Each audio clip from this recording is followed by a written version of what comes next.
अस्सलाम वालेकुम। Welcome guys. I hope कि आप लोगों ने लेक्चर नंबर 1 बड़े अच्छे से अटेंड किया होगा।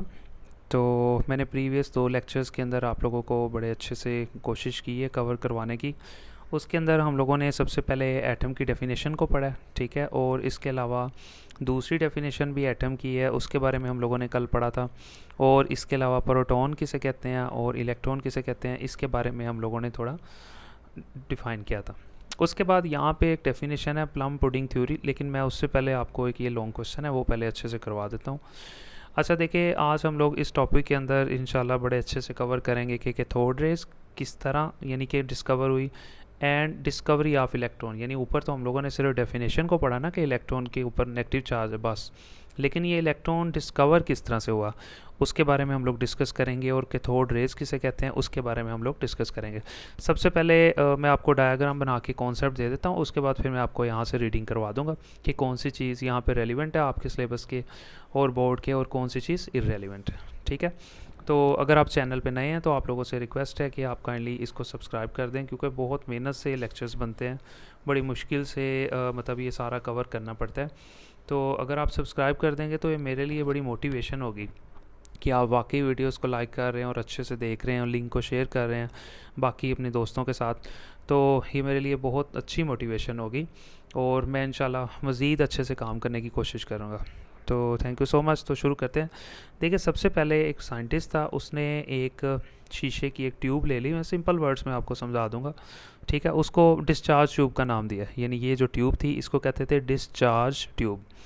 डिस्चार्ज ट्यूब के एक तरफ उसने यहाँ पे कैथोड लगा लिया और दूसरी तरफ उसने यहाँ पे एनोड लगा लिया, यानी कि ये चीज़ जो थी इसको उसने नाम दिया कैथोड का, ठीक है।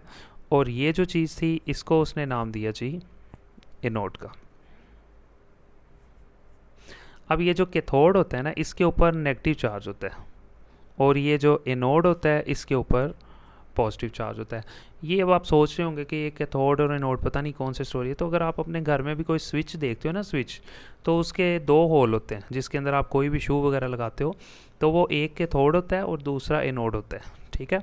उसने यहाँ से एक वायर निकाली, यानी कि एक तार यहाँ से निकाली और एक तार यहाँ से निकाली, और इन दोनों तारों को ज़ाहिर है करंट देने के लिए उसने बैटरी के साथ यहाँ पे कनेक्ट कर दिया, ठीक हो गया। उसके बाद उसने इस जगह के ऊपर, इस जगह पे, इस ट्यूब के अंदर से सबसे पहले उसने क्या किया, इस ट्यूब के अंदर जितनी भी गैस थी, ठीक है, उसको उसने यहाँ पे डिस्चार्ज कर लिया, यानी कि बाहर लगा दिया। अब ट्यूब बिल्कुल खाली हो गई थी, वो जो गैस थी, ठीक है, उसने सारी गैसेस बाहर निकाली। ट्यूब अब बिल्कुल एम्प्टी है, खाली है। उसके बाद उसने अपनी मर्ज़ी से कुछ गैसेस इसके अंदर एंटर की, यानी कुछ गैसेस अपनी मर्ज़ी से उसने एंटर की। जो ही इस ट्यूब के अंदर उन्होंने वो गैसेस एंटर की, तो वो गैसेस ट्यूब के अंदर जाके कुछ इस तरह से फैल गई, ठीक है। लें जी, उसके बाद जब ये गैसेस यहाँ पे फैल गई तो उसने यहाँ से इसको बैटरी को ऑन किया। जो ही उसने इस बैटरी को ऑन किया तो ये जो कैथोड है ना, कैथोड, इसके अंदर से ना कुछ शुआएँ निकली। अब आप सोच रहे होंगे शुआएँ किसे कहते हैं, रेज़ को कहते हैं। शुआएँ इंग्लिश में रेज़ को कहते हैं, ठीक है। कुछ शुआएँ निकली जिनकी जो डायरेक्शन थी वो एनोड की तरफ थी, और वो निकली कहाँ से थी, कैथोड के अंदर। क्योंकि ये वाली शुआएँ कैथोड के अंदर से निकली थी तो लिहाजा इन शुआओं को साइंटिस्ट ने कैथोड रेज़ का नाम दिया। कैथोड रेज़ का नाम क्यों दिया, क्योंकि कैथोड के अंदर से निकली थी, एक बात। दूसरी बात, ये जो शुआएँ थी ये किससे मिलके बनी थी, छोटे छोटे पार्टिकल से मिलके, क्योंकि हर शुआ, कोई भी रेज़ है वो छोटे छोटे पार्टिकल से मिलके बनती है। अब ये जो शुआएँ थी ना छोटी छोटी, ठीक है, यानी ये जो शुआएँ थी ये छोटे छोटे पार्टिकल से मिलके बनी थी। अब साइंटिस्ट ने ये सोचा कि इन पार्टिकल्स के ऊपर चार्ज कौन सा रखे, तो बाद में उन्होंने देखा क्योंकि ये कैथोड के अंदर से निकली है और कैथोड के ऊपर चार्ज नेगेटिव है, तो लिहाजा ये जो पार्टिकल है जिनसे मिलके ये शुआएँ बनी हैं, उन पार्टिकल्स के ऊपर भी चार्ज भी कौन सा रखा, नेगेटिव ही रखा। तो बाद में उन्होंने ये सोचा कि क्योंकि इनके ऊपर नेगेटिव चार्ज है और इलेक्ट्रॉन के ऊपर भी नेगेटिव चार्ज है, तो लिहाजा उन्होंने इन पार्टिकल्स को इलेक्ट्रॉन का नाम दे दिया, क्योंकि इलेक्ट्रॉन पे भी नेगेटिव चार्ज होता है और इनके ऊपर भी नेगेटिव चार्ज था। तो लिहाजा उन्होंने क्या किया, इसको इलेक्ट्रॉन का नाम दे दिया, और इन शुआओं को उसने कैथोड रेज़ का नाम दे दिया। क्यों, क्योंकि ये कैथोड के अंदर से निकली थी। अब आपको वो ये नहीं पूछेगा, आपको जो लॉन्ग क्वेश्चन आता है ना पंजाब बोर्ड में, वो आपसे ये पूछता है कि ये जो शुआएँ निकली थी कैथोड के अंदर से, इसकी ना खसूसियात बता दें। यानी खसूसियात मीन इंग्लिश में प्रॉपर्टीज़ बता दें कि प्रॉपर्टीज़ क्या है इसकी। सबसे पहली प्रॉपर्टी यानी कि सबसे पहली प्रॉपर्टी इसकी ये है कि ये जो रेज़ है ना बिल्कुल सीधा जाती हैं, बिल्कुल ख़त मुस्तकीम में जाती हैं। सीधा मतलब ख़त मुस्तकीम में, और इंग्लिश में उसको कहते हैं स्ट्रेट लाइन में सफ़र करती हैं, ऐसे बिल्कुल सीधा। दूसरी चीज़, जैसा कि अगर आप धूप में बैठते हो तो आपका साया बनता है, तो ओबियसली इन रेज़ के सामने भी अगर आप कोई बॉडी यहाँ पे रख देते हो तो जब ये वहाँ से गुजरेंगी तो उनका भी प्रोजेक्शन बन जाएगा, यानी कि साया बन जाएगा। फिर इसकी एक और प्रॉपर्टी ये है कि जैसा कि आप धूप में बैठते हो तो आपका टेम्परेचर बढ़ जाता है, तो इसी तरह बिल्कुल सिंपल अगर ये वाली रेज़ भी किसी जिस्म के ऊपर पड़ेंगी तो उनका भी दर्जा हरारत यानी उस बॉडी का भी टेम्परेचर भी इंक्रीज़ हो जाएगा, बढ़ जाएगा जब ये वाली रेज़ उस बॉडी के ऊपर पड़ेंगी। तो इसी तरह इसकी और भी प्रॉपर्टीज़ हैं, वो ये कि जब साइंटिस्ट को समझ नहीं थी ना हारिकेन पार्टिकल के ऊपर हम लोग कौन सा चार्ज रखें, तो फिर एक साइंटिस्ट ने ये कहा कि ये रेस क्योंकि किस तरफ जा रही हैं, पॉजिटिव वाली साइड पे जा रही हैं, तो दुनिया की हर वो चीज़ जो पॉजिटिव वाली साइड पे जाए तो उसके ऊपर चार्ज कौन सा होता है, नेगेटिव, और हर वो चीज़ जो नेगेटिव वाली साइड पे जाए उसके ऊपर जो चार्ज होता है वो पॉजिटिव होता है।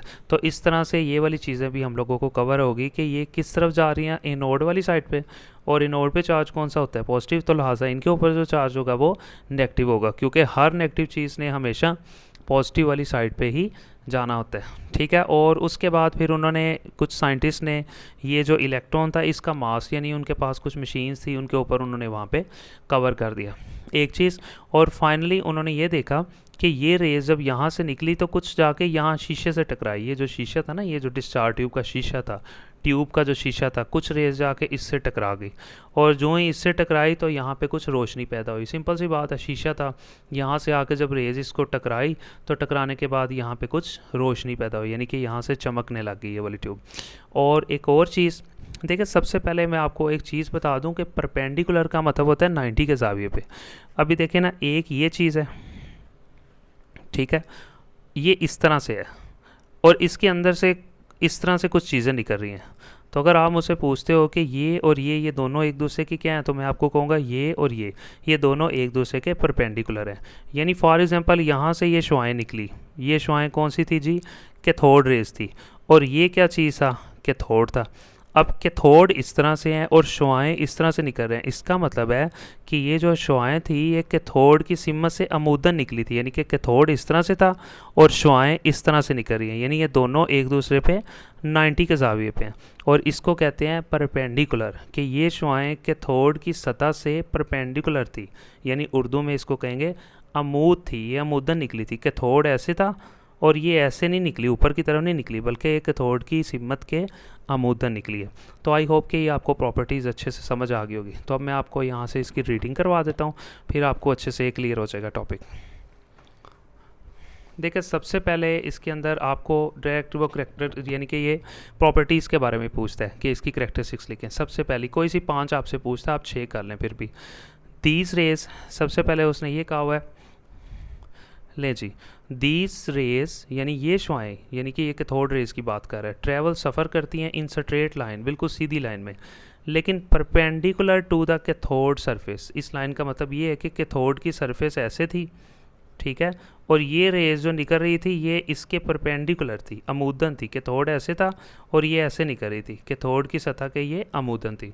दूसरी, फिर वो कहता है they can cause a sharp shadow, यानी कि इसने फ़ौरन साया बना दिया ऑफ एन ऑब्क्यूब ऑब्जेक्ट, यानी एक ठोस जिस्म का, ऑब्क्यूब का मतलब होता है ठोस जिस्म, सॉलिड ऑब्जेक्ट भी आप लिख सकते हो। कब साया बनाया, if placed in their path, यानी पाथ का मतलब यहाँ पे उसका रास्ता। जब ये शुआएँ मतलब निकली तो इनके रास्ते में जो भी कोई ठोस चीज़ हम लोगों ने रखी तो फ़ौरन इसने क्या किया, उनका साया बना दिया, ठीक है। उसके बाद फिर वो ये कह रहा है they are deflected towards positive plate, यानी ये किस तरफ जा रही थी, पॉजिटिव प्लेट वाली साइड पे जा रही थी। कहाँ पे, इलेक्ट्रिक फील्ड के अंदर यानी जब हम लोगों ने फील्ड लगाया, यानी एक तरफ पॉजिटिव चार्ज नेगेटिव चार्ज हम लोगों ने लगा लिया, इलेक्ट्रिक फील्ड का मतलब एक तरफ यानी कैथोड लगाया और एनोड लगाया, तो कहता है इस इनकी यानी कि जो डायरेक्शन थी वो पॉजिटिव प्लेट की तरफ थी, तो उससे हम लोगों को ये पता चला कि इनके ऊपर कौन सा चार्ज होता है, नेगेटिव चार्ज। जैसा कि मैंने आपको डायग्राम में भी बताया कि ये किस तरफ जा रही थी, पॉजिटिव प्लेट वाली साइड पे, ये एनोड वाली साइड पे जा रही थी, तो इसका मतलब फिर सिंपल पता चल गया कि यार इनके ऊपर चार्ज जो है वो नेगेटिव होगा। They raise temperature of the body on which they fall, कहता है ये जब भी किसी भी बॉडी के ऊपर पड़ी है ना, फॉल जब भी गिरी है, तो उस बॉडी का टेम्परेचर बढ़ गया। जिस तरह मैंने आपको बताया जब भी आप धूप में बैठते हो तो आपका टेम्परेचर बढ़ जाता है। जे थॉमसन जो था वो एक साइंटिस्ट था, उसने डिस्कवर्ड किया इनका चार्ज और मास, चार्ज को कहते हैं वो इलेक्ट्रॉन ई, ठीक है, और मास का मतलब एम, ई और एम रेशो भी इसको कहते हैं। तो चार्ज आपको पता है इलेक्ट्रॉन पे नेगेटिव था, और मास आपको पता है कि उसका कैलकुलेट कर लिया था प्रीवियस चैप्टर में। उसके बाद लाइट इज़ प्रोड्यूस, रोशनी पैदा हुई, व्हेन दीज रेज, जब ये rays hit the walls of the discharge tube, जब डिस्चार्ज ट्यूब की दीवारों से ये लाइट जाके लगी, यानी ये रेज जब हिट की, टकराई उस दीवारों से डिस्चार्ज ट्यूब की, तो वहाँ पे रोशनी पैदा हुई। ले जी यहाँ तक ये छठा पॉइंट, ये जो है 7वां पॉइंट, ये आप लोगों ने नहीं करना। अगर आपको 5 नंबर का एक लॉन्ग आ जाता है और वो आपसे यहाँ पे पूछता है कि जी कैथोड रेज की प्रॉपर्टीज़ लिख लें, तो सिंपल आप यहाँ पे लिख सकते हो। इसके अलावा यहाँ से आपने सारा कटिंग कर देना। अब मैं जल्दी से आपको उर्दू मीडियम वालों को रीड करवा देता हूँ, तो आई होप कि आपको अच्छे से ये समझ आ गया होगा, तो आप ये फिर इजीली आपको याद हो जाएगा। तो सबसे पहले हम लोग बात कर लेते हैं जी उर्दू मीडियम वालों का भी बिल्कुल उसी तरह। सबसे पहले उसने कहा कि ये रेस कैथोड की सतह से अमूदन ख़त मुस्तकीम में सफ़र करती है। ये तो आपको बड़े अच्छे से पता है कि कैथोड की सतह से ये अमूदन ख़त मुस्तकीम यानी सीधा सफ़र करती है। दूसरी, इनके रास्ते में अगर कोई गैर शफाफ ठोस चीज़ रख दी जाए तो उसका साया बनाती है, यानी अगर इनके रास्ते में कोई भी चीज़ आ जाए उसका साया बनाएगी। इलेक्ट्रिक फील्ड में इनका झुकाव ये साबित करता है कि ये पॉजिटिव प्लेट की तरफ जा रही हैं, यानी ये नोड की तरफ जा रही हैं, तो अगर ये पॉजिटिव की तरफ जा रही हैं तो इन पे चार्ज नेगेटिव होगा। ये रेज जिस जिस्म पर भी पड़े उसका दर्जा हरारत जी बढ़ जाता है। जे थॉमसन ने इनकी चार्ज और मास की निस्बत दरियाफ्त की, यानी चार्ज भी फाइंड किया और मास भी फाइंड किया। ये रेज जब डिस्चार्ज ट्यूब की दीवारों से टकराती है तो उससे रोशनी पैदा होती है, जैसा कि मैंने आपको पहले भी बता दिया कि जब ये टकराई तो ये रोशनी पैदा हुई। यहाँ पे जी आपका लॉन्ग क्वेश्चन कंप्लीट हो जाता है कि कैथोड रेज की अगर आपसे वो पूछता है ना जब प्रॉपर्टीज़ लिख के दिखाएं, तो आपने सिंपली यहाँ पे कैथोड रेज की प्रॉपर्टीज़ यहाँ से ये वाली 6 पहले आपने याद कर लेनी है। तो इस लेक्चर में इतना ही इंशाल्लाह, बाकी फिर मैं आपको यहाँ से कौन कौन सी चीज़ें करनी है वो फिर आपको मैं नेक्स्ट लेक्चर में बताता हूँ। तो मिलते हैं इंशाल्लाह नेक्स्ट लेक्चर में। Thank you.